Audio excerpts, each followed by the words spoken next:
Donc, bonjour à toutes et à tous et bienvenue au séminaire LASPAD LERCDA GAC. Je m'appelle Moussa Diawara, je suis docteur en droit de l'Université Assane Seck de Ziguinchor et assistant dans cette dite université. J'ai le plaisir de modérer ce séminaire organisé par le laboratoire d'analyse des sociétés et pouvoirs Afrique Diaspora, LASDA. LASDA qui impulse une recherche dynamique sur les questions liées à la transformation digitale, au genre, à la démocratie, à l'édition scientifique, aux politiques publiques, au panafricanisme et aux relations internationales. Mais en collaboration aussi avec le laboratoire d'études et de recherche critique sur le droit en Afrique, Guy Attiété Kouassegan, l'ARCDA GAC de l'université Cheikh Anta Diop de Dakar. Et donc le link est tout fait, c'est l'Afrique, c'est une endogénisation qui nous intéresse. Et aujourd'hui, l'OADA a l'honneur, d'où le thème l'OADA au prisme de la décolonialité, l'exemple pris du critère de la commercialité. Et pour introduire ce sujet, nous avons le plaisir de recevoir le professeur Jean-Louis Correa. Le professeur Correa est juriste, agrégé des facultés de droit, vice-président chargé de la pédagogie de l'université numérique Cheikh Hamidou Kane du Sénégal, formateur à l'université Gaston Berger de Saint-Louis et aux universités de Genève et de Lausanne, où il a poursuivi ses études doctorales. Il a été chercheur invité à l'université de Fribourg en Suisse. Le professeur Jean-Louis Correa est président de la Commission nationale d'orientation des bacheliers du Sénégal. Il est également co-rédacteur du rapport général des assises pour la réforme et la modernisation de la justice au Sénégal. Le professeur Correa est président du comité scientifique Sarafan Legal Student Legal Tech, majeur en France. Il est membre de l'Institut des droits fondamentaux du numérique, Paris, et du Centre d'études du droit économique de Laval à Québec. Le professeur Correa est aussi président du groupe de travail du ministère du numérique et des télécommunications pour la réforme des textes organisant le numérique au Sénégal. Il est auteur de plusieurs articles scientifiques et fait soutenir plusieurs thèses de doctorat dans les domaines du droit civil, du droit économique. Dans les domaines du numérique, deux de ses réflexions sont à publication à la revue Recherche juridique et prospective de l'Université Aix-Marseille portant sur les données personnelles, nouveaux noms de la vie privée. Et un deuxième article à publier à la revue italienne sur le travail et les risques professionnels. Donc voilà, d'une manière ramassée, nous donnons la parole au professeur Jean-Luc Correa à l'effet de nous introduire le thème OADA au prisme de la décolonialité, l'exemple pris du critère de la commercialité. Professeur, vous avez la parole. Merci beaucoup, docteur Moussa Diawara, pour cette présentation. C'est un plaisir pour moi d'être là aujourd'hui et de vous parler de ce sujet qui porte sur l'OADA au prisme de la décolonialité, exemptée du critère de commercialité. J'aimerais avant cela remercier l'ASPAD, à sa tête le professeur Mampendaba, remercier également le LERCDA avec le professeur El Hadj Samba Ndiaye, qui nous donne ici l'opportunité de discuter de ces problématiques qui sont des problématiques que l'on retrouve généralement dans les autres sciences sociales et que le droit commence petit à petit à investir et à s'inscrire justement dans cette dynamique-là, qui est une dynamique de remise en cause de certains postulats, une dynamique de déconstruction et une dynamique de d'investissement des sciences sociales, notamment le droit, par un autre regard qui se veut un regard épistémologique. En prenant comme exemple le droit de l'OHADA, notre prétention aujourd'hui est de vous amener à voir les règles de droit sous un autre œil, sous un autre avis. On dira que le droit OHADA ou le droit privé des affaires, de façon générale, se prête moins à cette œuvre épistémologique, se prête moins à cette œuvre de déconstruction. Mais il n'est pas d'œuvre juridique, si tant est-il que cette œuvre est sociale, qui ne puisse se prêter à cet exercice-là, qui est l'exercice de l'épistémologie. Et donc aujourd'hui, nous allons revenir sur ce sujet-là, sur l'OHADA au prisme de la décolonialité, en prenant exemple sur le critère de commercialité mis en avant, et je m'en vais vous expliquer ces différents éléments. D'abord, nous passerons par un sommaire, des éléments d'introduction, et dans la première partie, nous reviendrons sur ce qu'on appelle la dogmatique juridique et en quoi cette dogmatique juridique impose une forme de renoncement dans l'accueil de la commercialité. C'est ce que ici nous appelons la commercialité vaincue. Vaincue dans le sens où nous avons accepté, peut-être même sans nous battre, de recevoir dans notre ordonnancement juridique une certaine conception de la commercialité. Et dans la deuxième partie, ce que nous allons essayer de faire, c'est de décloisonner le juridique. Décloisonner pour sortir justement des sentiers battus. Et aller maintenant vers une commercialité convaincue. Pourquoi convaincue? Convaincue parce que voulue. Convaincue parce que acceptée. Convaincue parce que correspondant aux agirs quotidiens, et je reviendrai sur cela. Donc, en une introduction, une première partie qui portera sur en quoi la commercialité est vaincue, en quoi c'est le signe d'un renoncement. Nous passerons à la deuxième partie, en quoi une commercialité convaincue, triomphante, pourrait sortir justement de l'interrogation des agirs quotidiens. D'abord, premier élément, on se rend compte dans nos pays qu'à l'instar des différents processus de construction nationale dans les États néo-indépendants qui étaient le Sénégal, la Côte d'Ivoire, etc., les structures traditionnelles négro-africaines ont souvent été reléguées dans une situation d'irrégularité.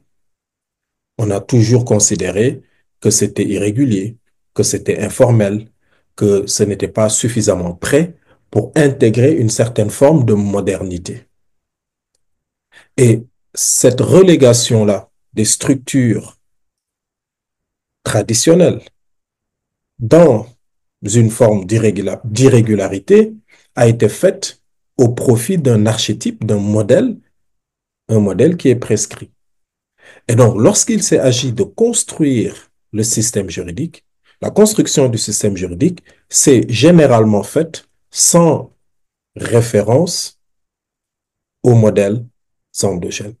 Et cela, je pense, à part quelques aspects qui touchent au droit civil que l'on retrouve un peu dans le Code des obligations civiles et commerciales, il est extrêmement difficile de trouver dans notre arsenal juridique une prise en compte justement de ces formes d'organisation traditionnelles. Après donc le déni qu'a constitué la colonisation, de nombreux auteurs que vous connaissez maintenant, au lendemain des indépendances, ont commencé à justement avoir cette approche et ce propos décolonial. Ici, on utilise le terme décolonialité dans le sens où on le connaît maintenant, mais l'agir décolonial, le propos décolonial a pu prendre plusieurs formes, plusieurs dénominations. Et c'est ainsi que l'on peut citer les travaux de Cheikh Anta Diop, qui participent euh, de comment faire pour décomplexer l'homme noir, mais également les travaux majeurs de Frantz Fanon. On ne peut pas parler de la décolonialité sans revenir sur l'œuvre extraordinaire qui est celle de Frantz Fanon, qui est malheureusement décédé, parti très tôt, et qui, dans nos pays, j'estime, n'a pas reçu, son œuvre n'a pas reçu encore la place qu'elle devrait recevoir. Je pense que j'ai vu quelques initiatives prises dans le cadre du LACDA avec les étudiants pour aller voir un film sur Fanon, notamment son passage en Algérie. Je trouve que ce sont des initiatives formidables. Et on doit se réapproprier la réflexion de Frantz Fanon pour éclairer nos pratiques quotidiennes. On peut citer également Albert Memmi, mais on peut aller également sur Valentin Yves Mudimbe, sur cette fameuse bibliothèque coloniale qu'il nous faudrait brûler, etc. Mais que dire des travaux de Guy Kouassigan sur quelle est ma loi? Je pense que il n'y a pas question plus actuelle que cette question-là de quelle est ma loi et cette question du pluralisme juridique et comment vivons-nous ce pluralisme et comment devons-nous modifier ce pluralisme-là. Et je pense que en prenant appui sur ces différents auteurs, on peut comprendre un peu le contexte. Je ne reviendrai pas sur l'OHADA, je ne vous ferai pas l'affront de vous expliquer c'est quoi l'OHADA, le traité, etc. Donc, on va passer sur ces éléments-là. Mais quelques éléments de constat. Le premier élément de constat, j'estime que les présupposés théoriques de l'OHADA procèdent d'une sociogenèse différente de la nôtre. Et cette sociogenèse différente rend compte justement de l'inaptitude des corps de règles à englober la diversité des agirs quotidiens. Ce corps de règles, pour être plus précis, OHADA, rend compte difficilement des agirs quotidiens. Pourquoi? Parce que les présupposés théoriques sont justement des présupposés qui ne prennent pas en compte la sociogenèse. Premier exemple, la question de l'informalité demeure un défi permanent au droit. Le droit OHADA a tenté, on reviendra sur ça, de prendre en compte vainement et de tenter d'apprivoiser cette question de l'informalité suite à des critiques qui ont été faites à l'OHADA en lui disant, oui, mais c'est comme si vous agissez avec des règles qui viennent d'ailleurs dans un contexte différent. Si vous regardez l'économie, elle est marquée par l'informalité.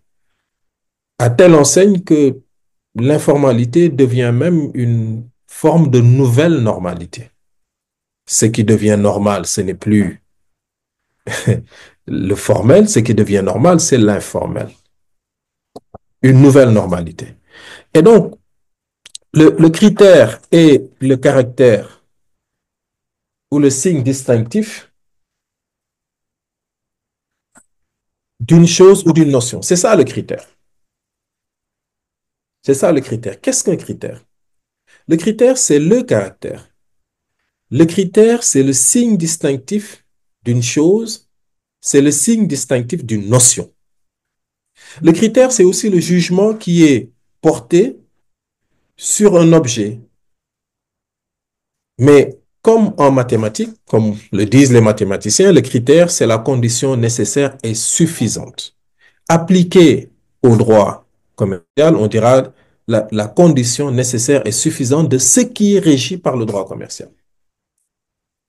Donc, quand on parle ici de critères de commercialité, on est en train de voir quelles sont les conditions nécessaires et suffisantes à la réunion desquelles on va appliquer un corps de règles qui s'appelle le droit commercial. Corps de règles qui va charrier avec lui un ensemble de droits et d'obligations. Je vous renvoie à votre cours de droit commercial général. Et c'est de cela qu'il s'agit. Est-ce que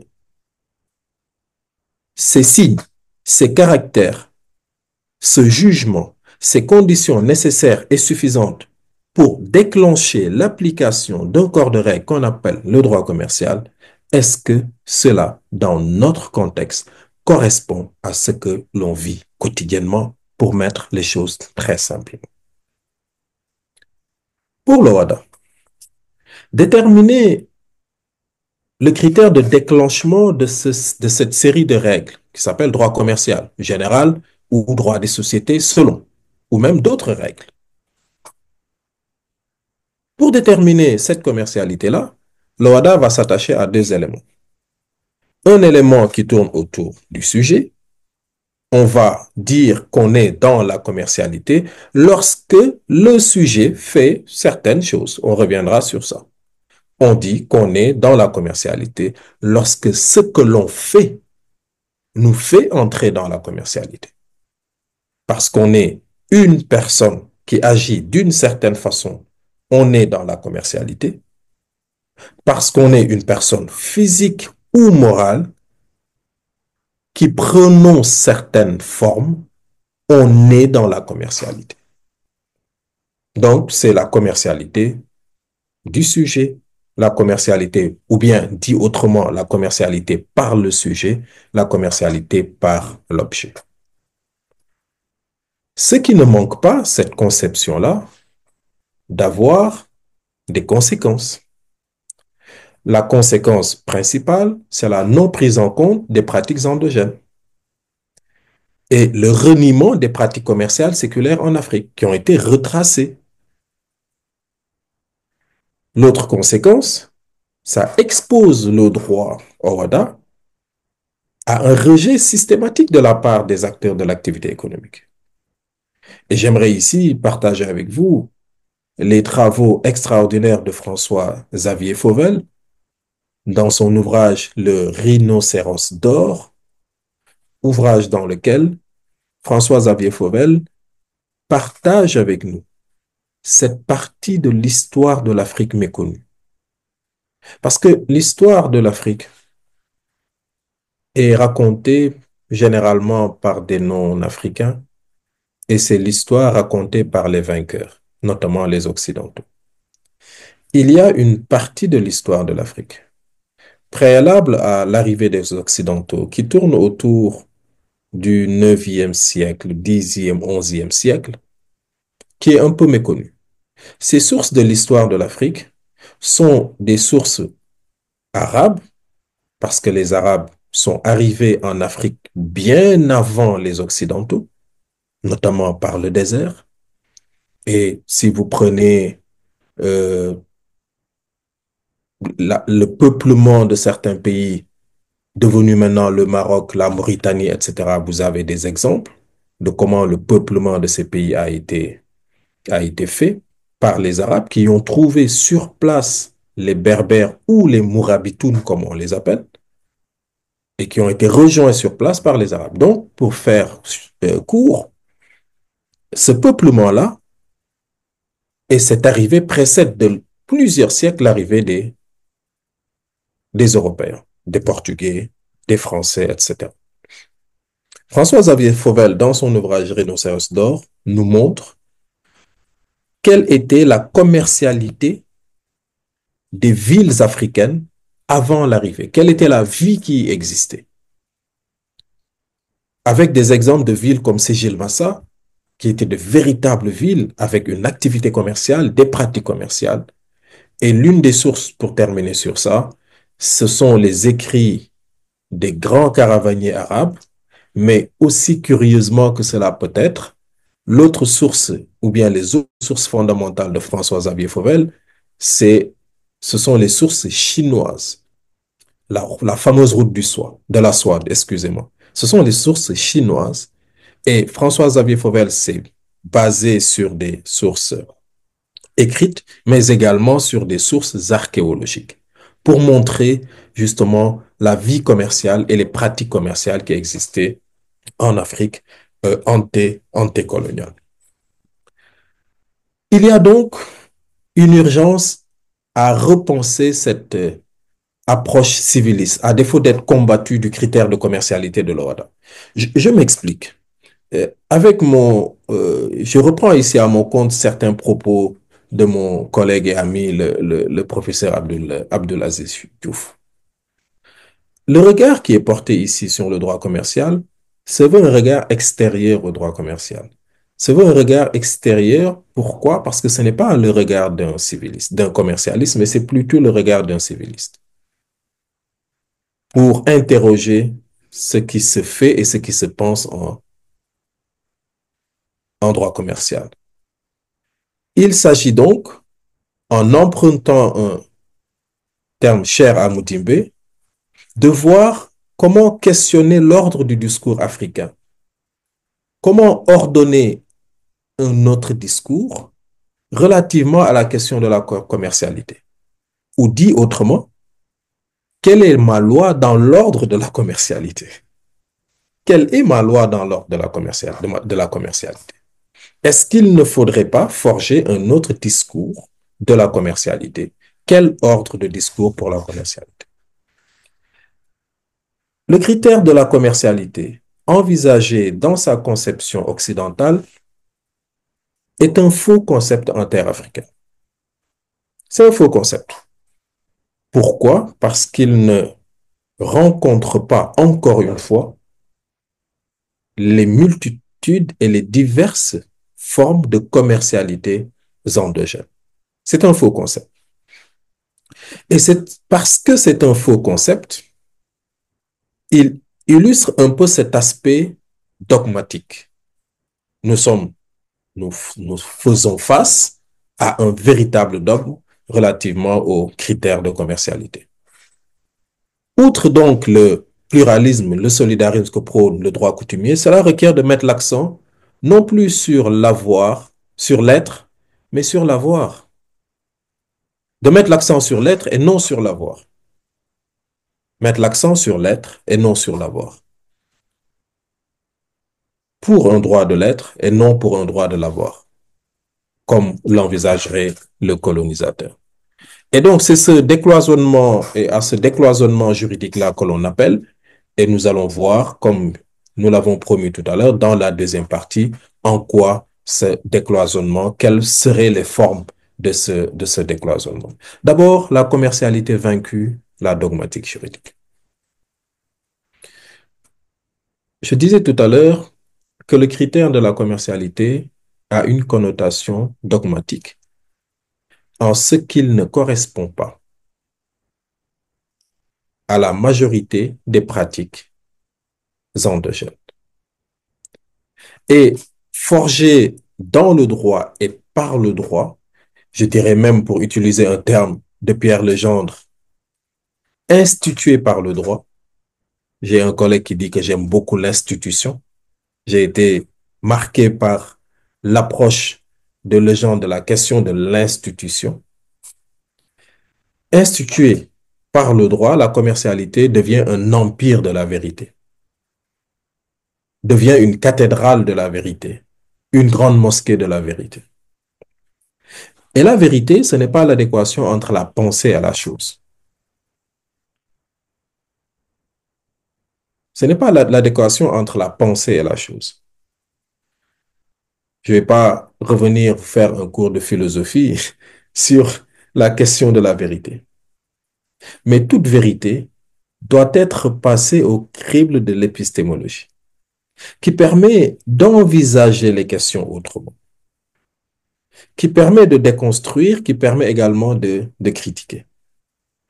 Nous allons donc, dans un premier temps, voir quels sont les critères de détermination de la commercialité et voir après l'application des règles qui découlent de la commercialité. On va faire un peu de droit commercial sans vous ennuyer, mais en vous montrant un peu quelles sont les limites de cette approche-là de détermination de la commercialité et après de règles qui en découlent. On va revisiter ensemble le cours de droit commercial général sans que l'ennui que j'ai vécu en troisième année, je vous ressuscite ce même ennui. La détermination de la commercialité. Je l'ai dit tout à l'heure, la commercialité positive est définie selon le sujet ou selon l'objet. On déclenche cette série de règles qui s'appelle droit commercial lorsque le sujet est commerçant, la personne est commerçant et fait de l'accomplissement d'actes de commerce par nature sa profession. On connaît tous ce fameux article 2 de l'acte uniforme sur le droit commercial général. Donc, dès que vous accomplissez des actes de commerce par nature et que vous en faites votre profession, on considère que vous êtes un commerçant. Vous avez après l'article 3 qui définit les actes de commerce par nature. Maintenant, l'objet. On dit les sociétés sont commerciales selon l'objet ou selon la forme. Et on vous cite une typologie de sociétés qui, sans pour autant regarder ce qu'elles font, parce qu'elles ont adopté cette forme-là, ces sociétés-là sont commerciales. La SA, la SARL, la SNC, etc. Donc, ce sont des sociétés qui sont commerciales par la forme. Même si l'objet est civil, mais la forme adoptée fait de ces sociétés des sociétés commerciales. Et donc, certaines activités sont commerciales, nonobstant la qualité des personnes en relation. Deux conséquences. Quand vous définissez la commercialité par le sujet et par l'objet, vous créez deux situations. Une situation de rigidité. Rigidité en ce que certaines personnes sont exclues du domaine de la commercialité. Mais également une situation d'étroitesse. Tous les actes passés ne sont pas pris en compte. Donc, entre étroitesse et rigidité, vous avez les deux conséquences premières majeures de cette option-là. Mais l'autre élément, vous allez également participer au développement de l'informalité et de la paracommercialité.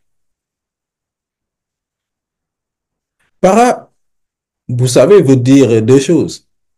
Quand on dit para, ça veut dire contre, mais ça veut dire à côté d'eux. Ça veut dire contre, para, mais ça veut dire à côté d'eux. Je ne sais pas ici si c'est une activité qui est contre ou bien si c'est une activité qui est à côté. Je pense plus que c'est une activité qui se développe à côté d'une forme acceptée, d'une forme consacrée, d'une forme voulue, et il y a une activité qui se déroule à côté. Donc voilà un peu la difficulté du sujet et de l'objet. Ça amène rigidité et étroitesse et ça conduit à l'informalité ou ça augmente l'informalité, ça contribue à l'informalité et ça contribue également au développement de la paracommercialité. L'OHADA a tenté de contourner cette difficulté en adoptant une réforme en 2010 avec ce statut que nous connaissons, le statut de l'entrepreneur. Malheureusement, l'entrepreneur à propos duquel il y a ce débat de savoir est-ce que l'entrepreneur est un commerçant en devenir. Je me souviens lorsque je m'intéressais au droit commercial et que je faisais ce cours à l'université à Sansec, je posais cette question, je disais est-ce que l'entrepreneur est un commerçant en devenir ou est-ce que l'entrepreneur est une façon d'attraire l'entrepreneur dans le domaine du droit commercial et c'est une étape justement vers une commercialité. Quelle que soit la réponse,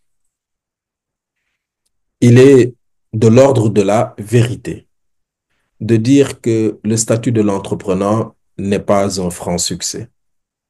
n'est pas un franc succès parce que si vous allez interroger le registre du commerce et du crédit immobilier, vous n'aurez pas plus de 10 entrepreneurs enregistrés au Sénégal. À la dernière recherche que nous avons faite, il n'y avait qu'une seule personne immatriculée en tant qu'entrepreneur. Une seule personne au RCCM de Dakar.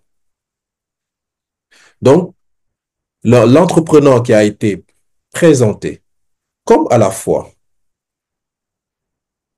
une réponse à la grande informalité de notre secteur économique, premièrement, mais également comme une consécration de l'entreprise, ça ne fonctionne pas. Ça ne fonctionne pas. Et donc, il faudrait peut-être trouver une autre réponse, d'autant plus que, comme vous le voyez sur la diapositive, il y a beaucoup de limitations dans le régime qui a été conféré à l'entrepreneur. Et on doit ici revenir avec Felwine Sarr sur certaines caractéristiques de l'économie. On y reviendra sur les diapos qui viennent. Et j'aimerais ici partager avec vous les travaux d'un auteur majeur qui vous aide à comprendre la naissance du système capitaliste actuel, d'où il vient, comment il est né, comment il a pu se présenter en nous, à nous du moins, comme étant un fait objectif, et je dirais même un fait naturel. Le marché n'est pas, le marché n'est pas naturel. Le marché est une fiction qui se présente en même temps comme une naturalité. Et j'aimerais ici partager avec vous les travaux de Karl Polanyi, l'ouvrage majeur de Karl Polanyi qui porte sur la grande transformation, qui s'appelle du moins la grande transformation. Dans cet ouvrage ancien, Karl Polanyi nous explique l'origine du capitalisme, d'où vient le capitalisme. Et il y a cette histoire qui tourne autour de la loi Spin-Hamland. La loi Spin-Hamland est la loi pour les pauvres ou la loi des pauvres, Poor's Law, la loi des pauvres. Et la loi des pauvres était destinée justement à permettre aux personnes pauvres, de la part de l'État anglais, un supplément de revenus pour leur permettre de faire face à la vie qui était devenue difficile. Malheureusement, certains penseurs de l'époque, des économistes comme Althusser, etc., Malthus, ont tout fait pour combattre la loi Spin-Hamland et dire que l'octroi d'indemnités, de subsides aux pauvres faisait rester ces pauvres dans leur situation de pauvreté et ne les encourageait pas à se battre pour sortir de cette pauvreté. Cela a beaucoup à voir également avec les travaux, vous me direz, de Max Weber sur Société du capitalisme, etc. Éthique protestante. Ça a beaucoup à voir. C'est très protestant comme façon de voir que si l'individu est dans la pauvreté, c'est elle-même qui s'est mise dans la pauvreté, mais que par la vertu du travail, chaque individu peut sortir de la pauvreté. C'est très protestant comme façon de voir le monde. Et donc, Spin-Hamland a été combattu.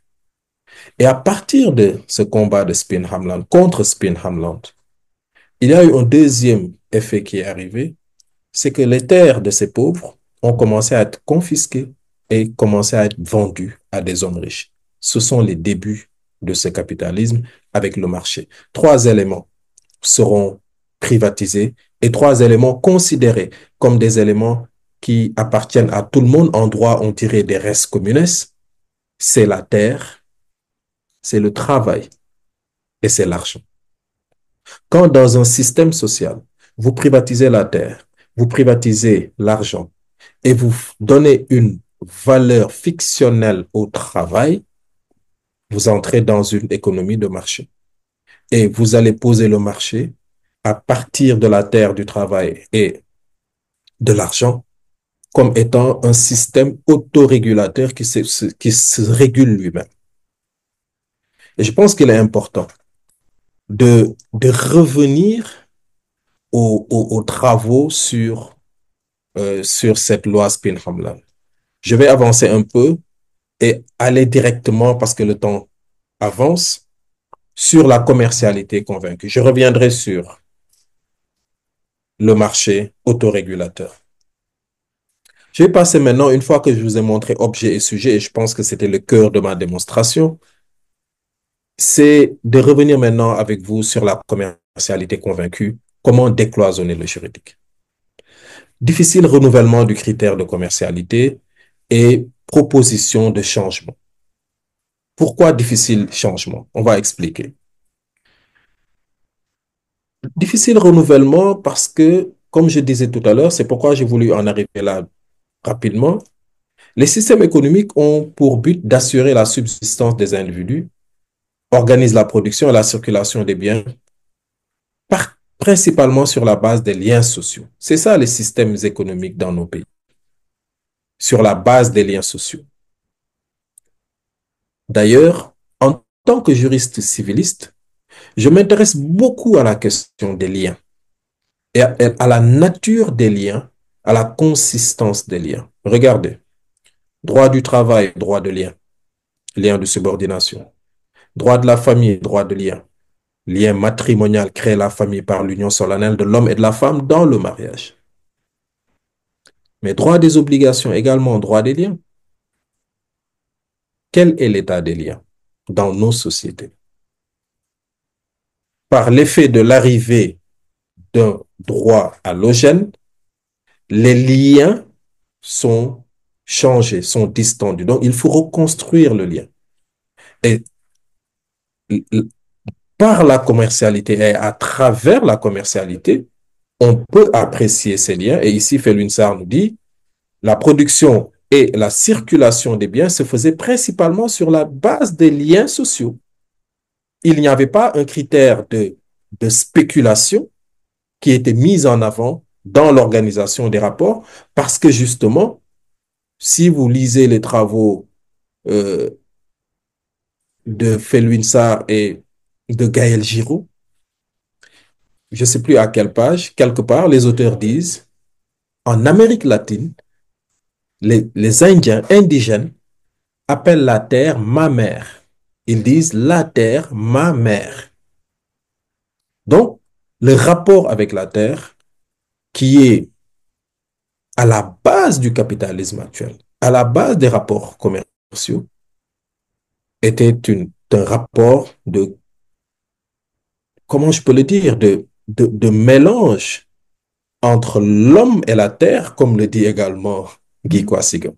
Donc, cela semble extrêmement important. L'approche économique en Afrique est une approche, comme je disais, qui est plus solidaire, comme en atteste la pratique des Böcekman. Le Böcek, c'est ce commerçant, entre guillemets, hein, je dirais bien entre guillemets, qui vient vous placer un produit, mais sur la base de la confiance et de la solidarité, vous allez payer avec des montants très acceptables. Et ces montants-là sont étalés sur de nombreux jours sans pour autant que vous ayez une caution, une lettre de garantie, etc. Mais ça s'organise sur la base de la confiance. Si on regarde également l'organisation communautaire de la commercialité dans des communautés telles que chez les Peuls, les Baol Baol et les Saraxolé, on évolue par cercle concentrique. On met en avant l'intérêt de l'exploitation, c'est-à-dire la poursuite de l'exploitation, avec un patriarche qui a lancé une activité et qui va développer l'activité autour de la famille. Ce qui est important, ce sont les intérêts de la famille, c'est l'esprit de la famille, c'est ce mindset-là de la famille qui est perpétué à travers justement cette forme d'organisation qui, si on interroge le droit positif, peut être même par moments contraire aux exigences du droit positif. Donc, voilà quelques exemples. Et je pense que en nous aidant des travaux des anthropologues, des sociologues, des ethnologues, on pourrait arriver à plus déterminer des pratiques commerciales propres à notre société. Les juristes, parmi les spécialistes des sciences sociales, sont peut-être les moins outillés pour interroger le social, parce que les juristes sont sous l'emprise de la dogmatique. Et Pierre Bourdieu disait, les juristes sont les gardiens de l'hypocrisie collective. Les juristes sont les gardiens de l'hypocrisie collective. Pierre Bourdieu est le sociologue qui a le plus sociologisé, passez-moi le néologisme, le champ juridique. Passer le champ juridique au crible de la sociologie. Et il en arrive pour dire, ce sont les gardiens de l'hypocrisie collective. Pourquoi? Parce qu'ils ne remettent pas en cause les choses. Parce qu'ils se contentent de ce qui se passe. Malheureusement, cela est l'atout des juristes positivistes et je vous invite à tout le moins à une forme de positivisme sociologique. À défaut d'être naturaliste, je vous invite au positivisme sociologique. Et ce faisant, nous serions moins taxés d'hypocrites parce que nous pourrons, par cette méthode, interroger le social. Et donc, ces modèles-là promeuvent l'entreprise, la circulation sous la supervision du patriarche. Et ici, j'emprunte à mon collègue et ami, le professeur Aziz Diouf, et je vous recommande, que vous connaissez déjà, Repenser le droit civil, mais également un autre article que nous avons fait sur regard critique sur les catégories contractuelles du COCC,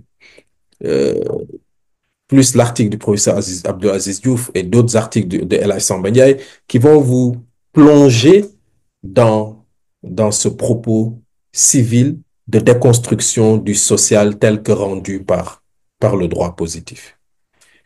Cette binarité du logos occidental entre la personne et la chose est une binarité que nous devons justement déconstruire. Je vous rappelle, en Amérique latine, ils disent « la terre, ma mère ». Et je ne vais pas vous renvoyer aux travaux de Marcel Mauss sur don contre don, etc., même dans la société occidentale, sur l'origine de l'échange. Je parlais tout à l'heure de Spinhamland, 1795, qui est véritablement le début de ce capitalisme et le début de beaucoup de choses que nous vivons encore aujourd'hui. C'est pourquoi je dis peut-être qu'il faut retourner au monde avant Spinhamland. La pensée africaine, donc, quant à l'étude des caractéristiques de l'ordre social, s'exprime autour de sa substance communautaire. Le groupe en lieu et place de l'individu. Le groupe comme unité de compte des réalités sociales. Le groupe avant la personne. Et lorsqu'on nous pose la question dans une référence occidentale, en disant oui, mais si vous privilégiez le groupe, comment faire avec la question de la propriété privée, qui est le dogme fondamental du système capitaliste? Comment on fait avec la propriété privée? Et je dis souvent, on est libre, on a la liberté, mais la liberté s'exerce dans le cadre d'un groupe. La liberté n'est pas contre le groupe, la liberté s'exerce dans le cadre d'un groupe. Et nous avons voulu trouver dans l'entreprise une forme d'expression de cette liberté individuelle qui s'exerce dans le cadre d'un groupe et dans l'intérêt de tout le monde. Parce que c'est cela qui est important. Si vous prenez la société commerciale, c'est d'abord, certes, il y a l'affectio societatis, mais c'est d'abord avant tout l'intérêt de chacun. Notamment lorsqu'elle est anonyme, on ne se connaît même pas. On ne se connaît même pas.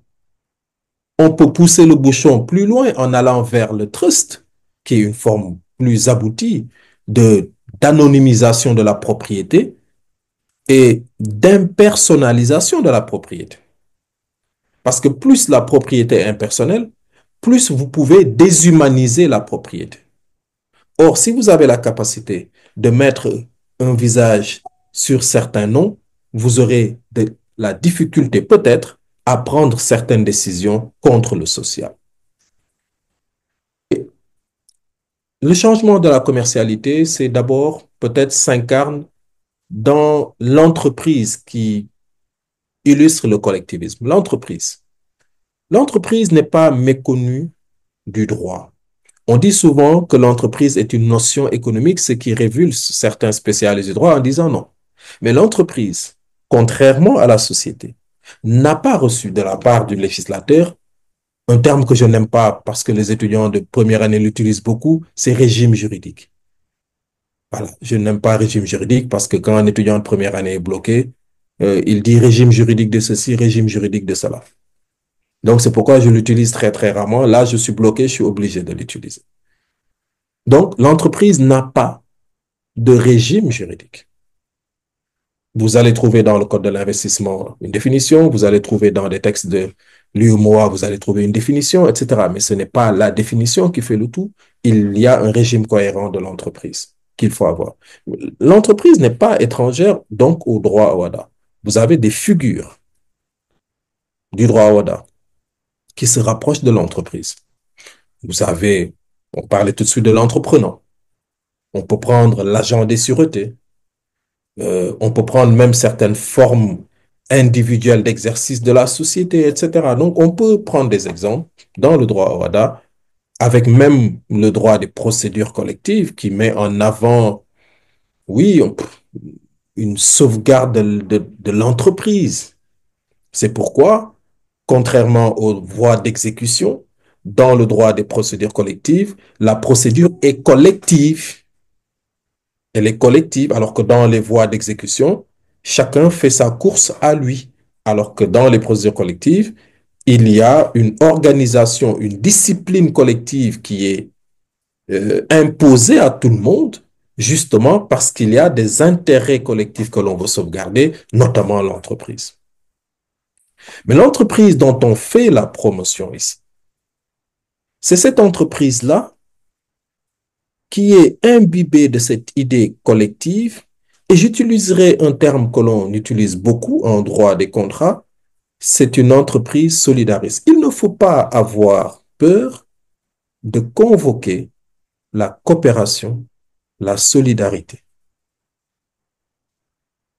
Il ne faut pas avoir peur de convoquer la coopération, de convoquer la solidarité, de convoquer la bonne foi, de convoquer toutes ces notions-là qui ne devraient pas disparaître de l'espace de la commercialité. Et cette entreprise-là doit justement être une entreprise qui est imbibée de toutes ces valeurs-là de collectivisme et justement de solidarisme, de solidarisme. Et l'intérêt, son intérêt transcende, l'intérêt de l'entreprise doit transcender les intérêts catégoriels. Voilà. Et se caractériser par la poursuite et la continuité de l'entreprise. Et voilà un peu ce qu'on disait tout à l'heure sur le changement de critères. Donc voilà un peu, mesdames et messieurs, j'ai été un peu long, ce que je voulais vous dire, mais vous comprendrez que c'est le résultat de beaucoup, beaucoup de réflexions. Et j'aimerais ici remercier plusieurs personnes. Le docteur Moussa Diawara qui est là, qui a fait une thèse sur la question et une thèse qui a été sanctionnée de la mention très honorable avec les félicitations du jury, et remercier toutes les personnes, dont également Fodé David Faye, qui ont contribué à la réalisation de ce travail. Donc voilà, docteur Moussa Diawara, ce que je voulais dire en remerciant à nouveau tout le monde. Merci beaucoup. Merci, professeur. Merci d'abord à titre personnel pour ces témoignages, mais également merci pour communication, cette communication qui nous a permis de mettre en lumière quel ordre de discours pour la commercialité. Je pense que votre communication a tourné autour de ça. Et merci pour la documentation. Nous avons vu dans l'exposé beaucoup de documentation. Et à coup sûr, c'est noté. Nous autres étudiants et autres, c'est l'occasion d'aller chercher. Donc, autour de la question quel ordre du discours pour la commercialité, le professeur de l'introduction a campé le décor à travers un discours décolonial, au regard, bien sûr, des auteurs qu'il a invoqués dès le début de la communication. Par la suite, camper le critère de commercialité et retenu sa définition mathématique comme une condition à la fois nécessaire et suffisante, mais également montrer l'incongruence entre ce mode de détermination et les agirs quotidiens en Afrique. Et articuler la communication autour de deux points: une commercialité vaincue qui relève de la dogmatique juridique dont les États d'Afrique au sud du Sahara ont hérité, pour prôner la commercialité convaincue qui requiert de votre part le décloisonnement juridique. Donc, à la première partie, vous avez vous avez fait montre des critères de détermination de la commercialité qui s'articulent essentiellement autour du sujet ou de l'objet, qui relèvent leur étroitesse, leur rigidité, et qui, j'ai beaucoup aimé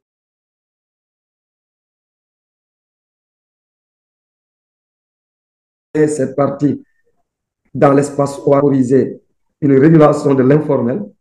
L'informel devient le formel. Merci, professeur. On apprend beaucoup de vous. Donc, dès lors, vous prenez aussi un dépassement de ce critère par une approche décloisonnée de la commercialité. Au vu du difficile renouvellement de ce critère, quand on visite l'exo au niveau interne, les pratiques commerciales, et ce changement, vous le bâtissez autour du lien, le mot lien, et social particulièrement. Et vous avez cru trouver en l'entreprise ce lien qui puisse répondre aux agirs quotidiens.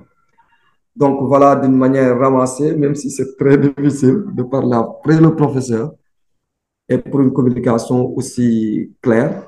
Je ne sais pas s'il y a des questions, mais en guise de contribution, la dogmatique qui apparaît à travers la, la détermination est aussi visuelle au niveau des règles applicables.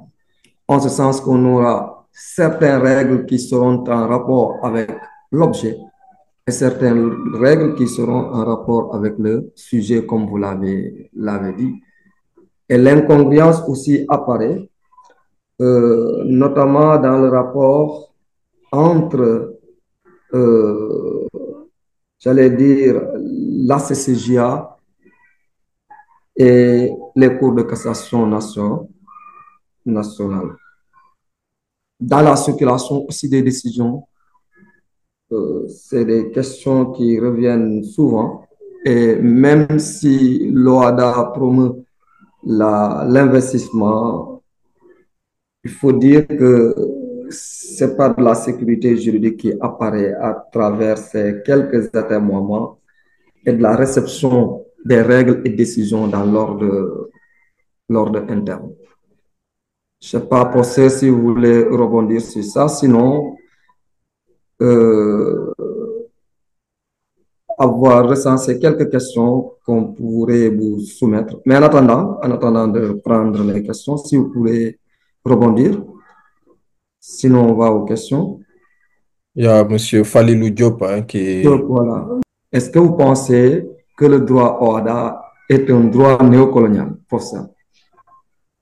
Oui, il ne faut pas avoir peur des mots. Il ne faut pas avoir peur des mots. Le droit OHADA participe du maintien des pays essentiellement francophones dans le giron juridique et culturel de la France. C'est une volonté de maintenir ces États dans cette culture juridique en systématisant des jurisprudences françaises pour en faire du droit positif.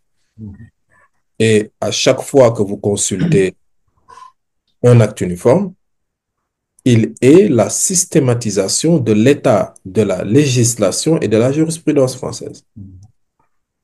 Et pendant longtemps, nous nous sommes posé la question.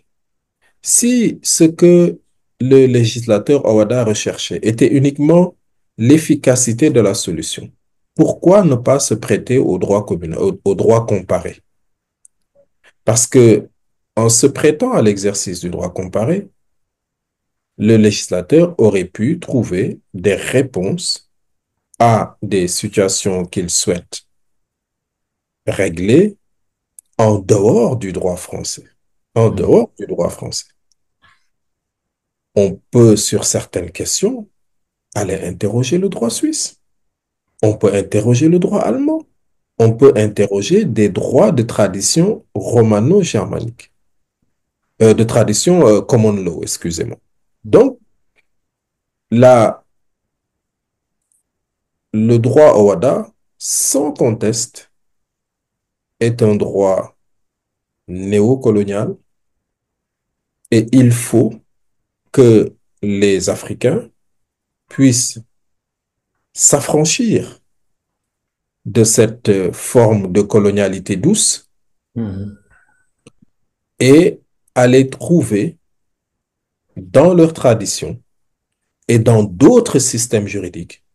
Je pense à l'Italie, je pense voilà, à d'autres traditions juridiques, aller y puiser les solutions si on le souhaite, mais ne pas se laisser enfermer dans un carcan et vous interdire à la limite d'aller faire du droit comparé, d'aller trouver dans vos traditions et vos agirs les réponses à certaines questions que vous posez. Donc, pour répondre à M. Diop Falilou, oui, définitivement oui.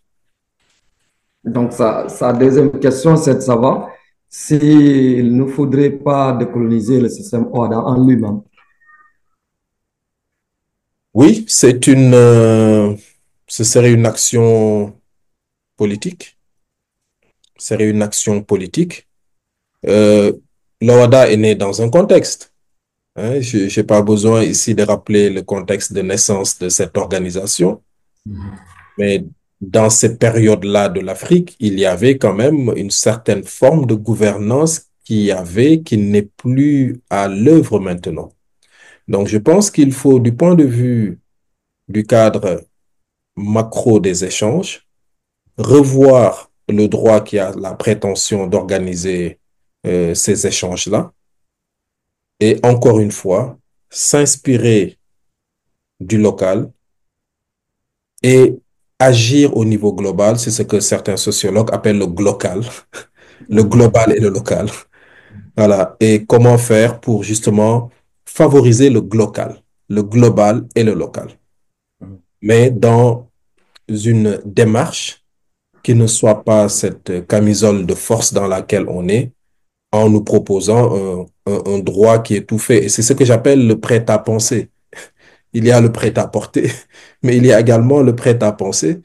Et le prêt-à-penser, c'est justement de nous donner les concepts, de nous donner les notions, de nous donner le contexte et de nous systématiser le contexte de ces concepts et de ces notions. Et là, on est, après le prêt-à-porter, on est dans le prêt-à-penser. Bien. Est-ce que, toujours une autre question, il aime beaucoup le terme décolonialité douce. Vous pouvez revenir, décolonialité douce? Oui, en fait, je parlais de colonialité douce. Colonialité douce, voilà, exactement, exactement. Colonialité douce, c'est cette colonialité sans l'air d'y toucher, sans l'air d'y faire. C'est une nouvelle forme d'action qui est moins invasive, mais qui quand même participe des mêmes concours aux mêmes résultats. concourent au même résultat. Et je pense que sur cette question-là, il y a une prise de conscience qui doit être faite. De la même manière que l'on veut se réapproprier beaucoup de secteurs de nos pays, il est important aussi de nous réapproprier le droit. Et effectivement, je pense que les sciences sociales, de façon générale, parce que à titre personnel, j'en suis arrivé à la conviction, comme je disais tout à l'heure, Mhm. que le droit de toutes les sciences sociales est peut-être la moins armée pour répondre aux défis nombreux qui se posent aux sociétés africaines. Et je n'ai pas peur de le dire parce que je suis juriste. Donc, je n'ai pas peur de dire que le droit est parmi les sciences sociales celle qui est la moins armée pour répondre aux défis des sociétés africaines. Mhm. Il n'est qu'à voir l'utilisation, je dirais même l'instrumentalisation dont elle fait l'objet durant des périodes troubles, notamment politiques, pour se rendre compte que dans nos pays, le droit reste et demeure un instrument au service des politiques. Comment renforcer maintenant son attrait social? Mhm. Comment renforcer son implantation? C'est cela le défi des juristes.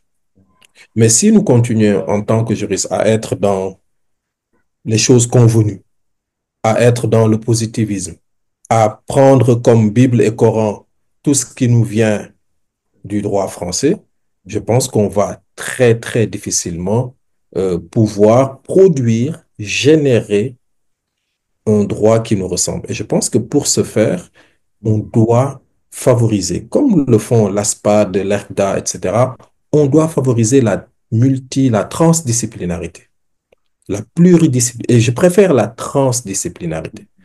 Apprendre à nos doctorants à réfléchir autrement que par le droit, à faire intervenir dans leur grille d'analyse la sociologie, l'anthropologie, etc. Et quand je dis ça, mes collègues sociologues me disent, peut-être qu'il faut introduire la sociologie en première année de droit. Je leur dis non, laissez-nous les former d'abord, ensuite on va les déformer.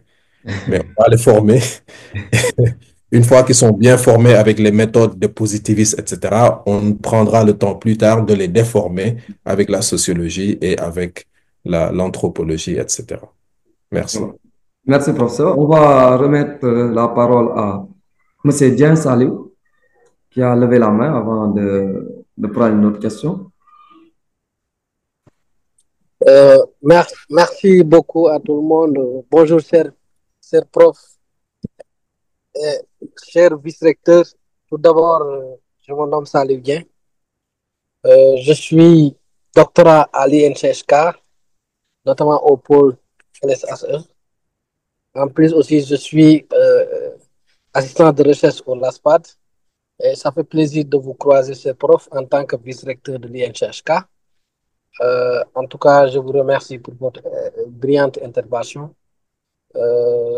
C'est juste, je n'avais pas une question, je voulais juste te remercier, mes mots de remerciement. En tout cas, ça fait plaisir quand vous rencontrez euh, un prof ou bien un recteur ou vice-recteur à qui vous rencontrez sur un laboratoire ou quelque part qui fait une intervention. En tout cas, c'était une occasion pour moi de vous remercier vraiment. Ça fait plaisir de vous entendre, ça fait plaisir aussi de participer de cette brillante intervention que vous avez fait. En tout cas, si possible, si je pouvais avoir vos coordonnées, en tout cas, ça me fera plaisir. En tout cas, merci beaucoup, prof. Merci beaucoup à Monsieur Dieng. C'est un plaisir de vous rencontrer, même si virtuellement, mais bon, vous avez l'habitude du virtuel, comme vous êtes doctorant chez nous. Voilà, merci beaucoup et bonne continuation. Monsieur Faye David, on va prendre Monsieur Faye David. Fodé, vous avez la parole. Merci beaucoup, Dr. Diawara. Merci beaucoup pour votre brillante modération. Merci au professeur également pour cette très, très brillante présentation, en tout cas très synthétique est très riche en références, comme l'a souligné le modérateur tout à l'heure. J'aimerais juste abonder dans le même sens que vous en rappelant effectivement que le rapport IDEA, qui portait sur une étude d'impact et sur l'effectivité un peu du droit à OHADA, avait arrivé aux mêmes conclusions que vous, surtout par rapport au statut de l'entrepreneur. Et dans ce rapport, il est rappelé que les inconvénients de la formalisation, tels qu'ils sont perçus par les acteurs de l'informel, l'emportent sur quelques avantages, souvent méconnus et mal perçus par ces mêmes acteurs. Globalement, c'est effectivement pour souligner un peu l'inadéquation, ou en tout cas ce que le professeur Abdou Aziz Diouf appelait un droit hors sol de cette réglementation sur le droit au OHADA, et plus particulièrement sur le statut de l'entrepreneur, parce qu'il faut rappeler, c'est un statut qui a été un peu copié par rapport effectivement au statut de l'auto-entrepreneur en France, qui avait été un peu mis en place en 2004. Et justement, en 2010, on a voulu un peu suivre un peu cette même logique-là. Nous avons, avec le collègue Agbam, travaillé sur un article qui a été publié au Radar, qui portait un peu sur cette question. Et nous l'avons intitulé justement Repenser le statut de l'entrepreneur et pour une approche épistémologique déconstructive.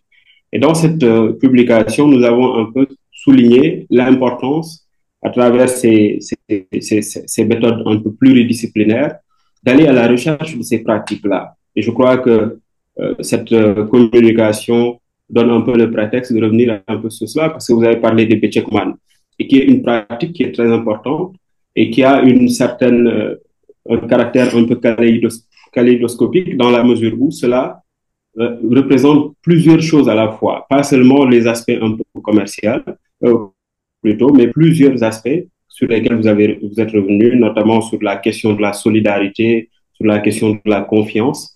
Et donc, pour vous appuyer dans ce sens-là, en disant il faudrait effectivement que les études soient des études pluridisciplinaires.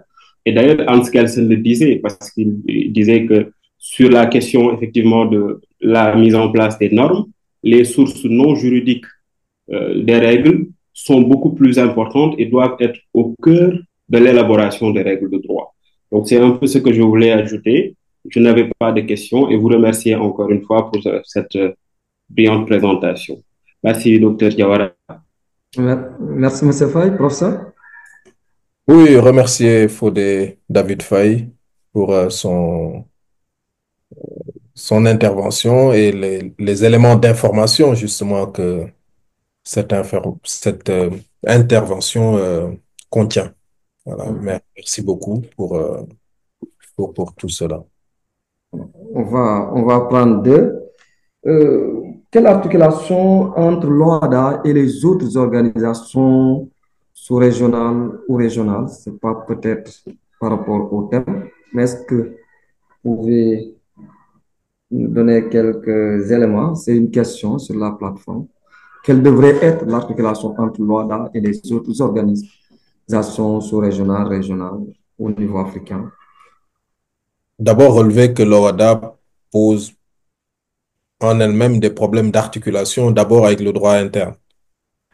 C'est la fameuse question de l'abrogation des dispositions du droit national par le droit OHADA, etc., et une certaine théorisation de l'abrogation express, etc. Et j'aime bien rappeler cette formule de mon collègue et ami, le professeur Pape Talla Fall, qui parle d'abrogation par l'éditeur. Ce que Pape Talla appelle l'abrogation par l'éditeur, c'est le fait que ce soit ce fameux éditeur juridique dont les codes sont verts et blancs qui décide dans son code de dire cette partie-là du COCC est remplacée par l'acte uniforme tel. Voilà, c'est lui qui en décide. Et quand vous êtes étudiant, vous ouvrez le code qui, en haut, vous avez le nom de cette fameuse personne, vous vous dites oui, c'est vrai. Donc, cette partie-là a été abrogée par cet acte uniforme-là. Et Pape Talla a dit, c'est ça qu'on appelle maintenant, après l'abrogation tacite, l'abrogation express, il y a maintenant l'abrogation par l'éditeur. Voilà. Et donc, c'est une première. Et Moussa Diawara disait la fois dernière que et le professeur Pape Talla Fall avait le sens des formules. Voilà. Et il a le sens des formules et j'aime bien cette formule, l'abrogation par l'éditeur. Donc, il y a ce premier problème-là. Et après, vous avez le problème des recours mixtes. On n'en a pas parlé. Voilà. Mais vous avez le problème des recours mixtes qui font appel à l'application de deux corps de règles et aussi à l'application de juridictions différentes.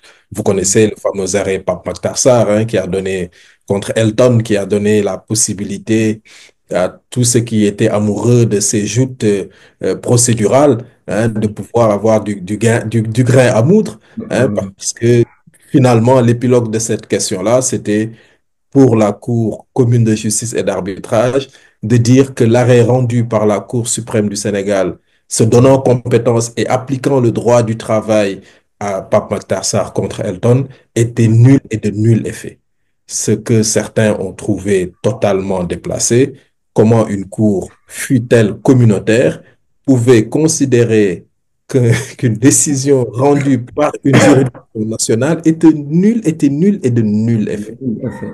Pourquoi? Parce que la CCGA considérait qu'il s'agissait de la révocation d'un dirigeant social et en tant que révocation d'un dirigeant social, on devait appliquer justement les dispositions du droit OHADA.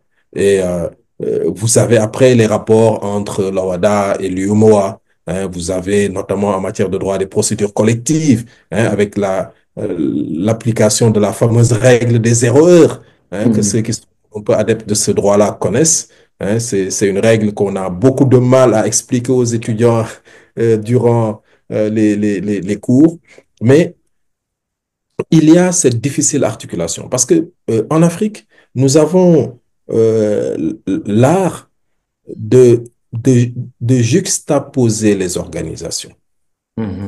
Et on en a tellement juxtaposé que maintenant certains veulent en sortir. Et donc, on a l'art de juxtaposer sans faire le bilan et sans nous réinventer. Je n'aime pas cette comparaison, mais si vous prenez l'espace européen, justement, ils ont pu agréger et avoir une organisation qui est porteuse d'un sens, qui fait que maintenant, tout le monde se bat pour être membre de cette organisation, à part nos amis anglais qui en sont sortis, mais on voit un peu les conséquences. Tout le monde veut entrer. Chez nous, on a une organisation pour l'eau. On a une organisation pour le charbon. On a une organisation pour le Baobolon. On a une organisation pour le fleuve Casamance. Donc, on a des organisations qui se marchent dessus les unes les autres. Et après, lorsque vous êtes juriste, on vous demande de faire de la météo juridique en disant oui, mais quels sont les rapports entre telle organisation et telle autre organisation? Ça pose énormément de difficultés. Certaines questions prises en charge par l'OHADA auraient pu être prises en charge par l'UEMOA, par la CEDEAO, rien ne l'interdit. Si vous regardez le droit de la concurrence, c'est aussi éclaté que toutes les autres organisations sont éclatées. Donc, il y a une rationalisation. Et ça, c'est un thème que les étudiants aimaient beaucoup, c'est la rationalisation de l'intégration communautaire. Il y a un effort de rationalité à faire. Je ne sais pas quand on le fera et qui le fera, mais le constat de la nécessité de la rationalité ou de la rationalisation de l'intégration est là. Merci. Donc, on va prendre cette toute dernière question, parce que je pense qu'elle est importante. Il dit au-delà, au regard de l'ancrage dans la mentalité de certains Africains, est-ce il sera facile de décoloniser les esprits? Et peut-être comment? Je pense il y a un vent nouveau qui souffle. On l'a vu et on l'a senti dans notre pays et ailleurs également en Afrique. Ce vent nouveau, dans certains pays, il peut être très sincère. Dans d'autres, ça peut être des opportunistes qui sentent le vent passer et qui s'accrochent à ce vent. Je ne veux nommer aucun pays ici pour ne pas créer d'incident diplomatique. Mais dans certains pays, c'est sincère. Dans d'autres, on s'accroche à un wagon qui, qui charrie des idées. On s'accroche à ce wagon parce que c'est l'air du temps, c'est la chanson qui marche. Donc, on va avec. Mais je pense qu'il y a de la part de la jeunesse africaine une véritable prise de conscience de la nécessité de voir le monde d'une autre façon. Et cette vision nouvelle du monde n'est pas la nôtre. Nous avons été éduqués autrement. Nous ne sommes pas nés à l'ère du portable, à l'ère du numérique, etc. Cette génération-là est foncièrement différente des générations passées.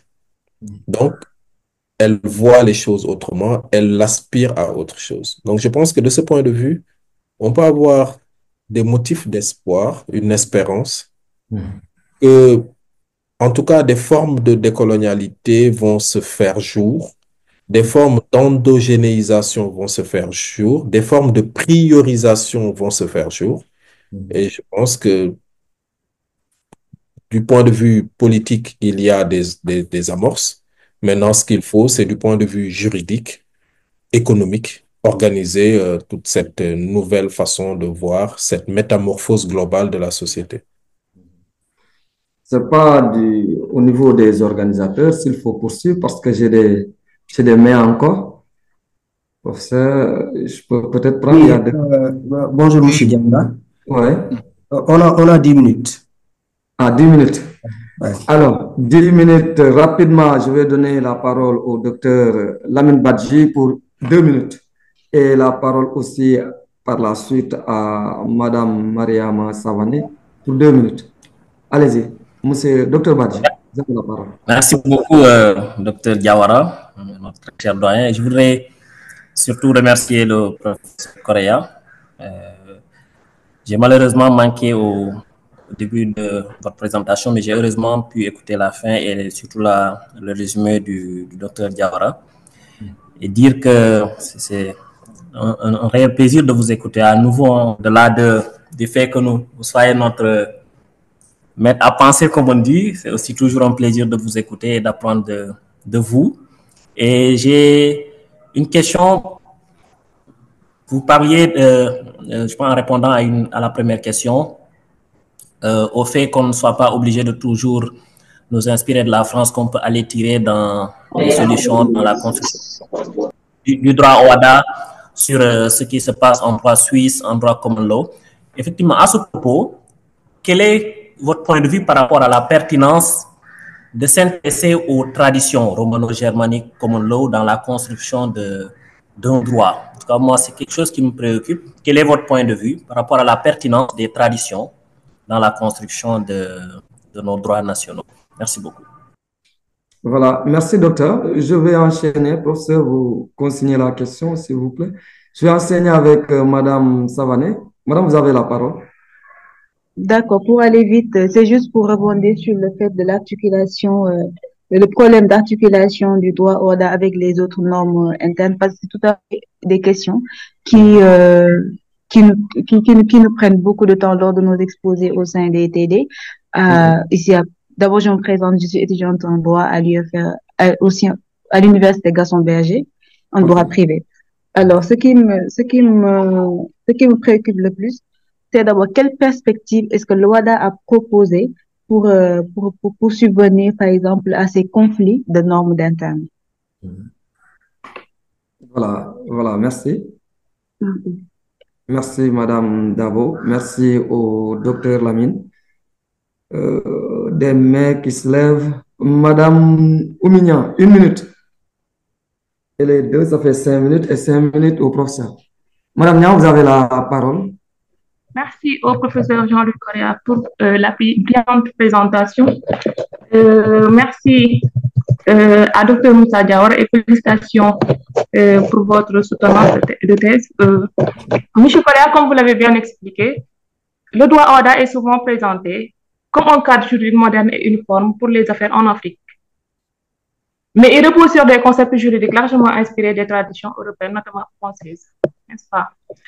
Et le critère de commercialité reflète cette influence. Ce qui pose naturellement la question de savoir, le critère de commercialité hérité des traditions européennes est-il adapté aux pratiques économiques africaines, notamment informelles? Et concernant ce critère de commercialité, on sait qu'en Afrique, une grande partie des transactions économiques relèvent de l'économie informelle. Le critère de commercialité peut parfois exclure ces pratiques du champ légal ou les rendre difficilement accessibles. Cela pose naturellement la question de l'adéquation de l'OHADA au contexte locaux, n'est-ce pas? Est-ce que le droit OHADA, concrètement, doit évoluer pour intégrer davantage ces réalités? Et comment les critères de commercialité pourraient-ils être élargis ou adaptés pour inclure les activités économiques informelles qui représentent une partie importante des économies africaines, quoi que l'on puisse dire. Dernière question, quels sont les freins à une telle adaptation dans un système juridique conçu pour des économies formelles? Voilà l'économie de mes questions et merci pour la parole. Voilà, merci. Merci. Les questions ont pris 6 minutes. Professeur, peut-être en 3 minutes, résumer la quintessence de ces questions et voilà, pour pouvoir dire au revoir. Professeur, vous avez... Merci beaucoup. Je remercie Sorna Amignan. Ces différentes questions, si j'y réponds, je reviendrai presque sur la totalité de l'exposé. Donc, évolution et adaptation, quelle forme d'évolution, quelle forme d'adaptation. Même si l'objectif de mettre en place un entrepreneur n'a pas réussi, pour ne pas dire autre chose, je pense qu'il faut continuer dans ce cadre-là de la recherche d'un meilleur moyen ou des meilleurs moyens pour faire correspondre le droit aux faits. Maintenant, comment? On ne peut pas le dire ici en deux, trois minutes. Je remercie le docteur Lamine Badji sur les traditions. Le Sénégal, si vous regardez au sortir de l'indépendance politique, a mis en place des codes, personnes, familles, etc., obligations pénales, etc., pour se donner justement un destin et construire une nation. Ça, c'était l'objectif du président Senghor. Mais j'estime que le reflet des traditions dans le droit ne doit pas seulement se limiter aux questions civiles. Dans le droit de l'échange ou le droit de l'organisation des échanges, on doit pouvoir donner une légitimité, une vie à certaines de nos pratiques traditionnelles. Donc, il faut, un, les documenter, deux, les systématiser et ensuite leur donner une existence légale. On ne peut pas dire que l'OHADA est une forme de colonialité douce et en même temps continuer à nous abreuver d'un point de vue juridique d'autres dispositions qui viennent d'ailleurs. Donc, il faut qu'on fasse ce travail de systématisation de nos pratiques et de pouvoir leur donner une existence. Et enfin, pour Madame Dabo, qui est de l'UGB, les conflits de normes et l'avenir de l'OHADA. L'OHADA a, depuis quelque temps, une certaine boulimie législative.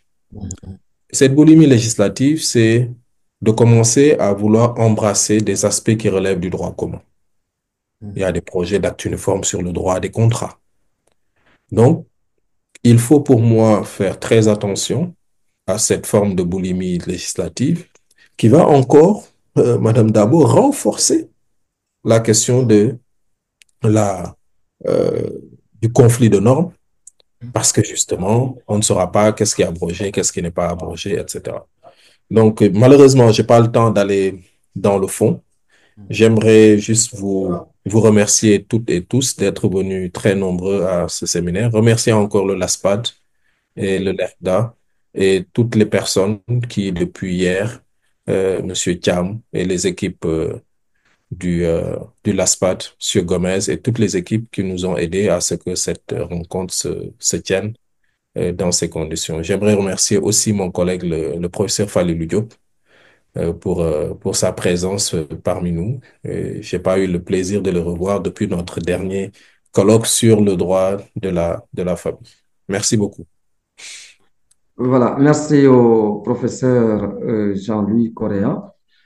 Merci également de l'honneur que vous nous faites pour cette modération. Merci au laboratoire LASPAD. Merci à l'ERDA et nous dire à très prochainement. Merci beaucoup et au revoir. Merci beaucoup. Au revoir.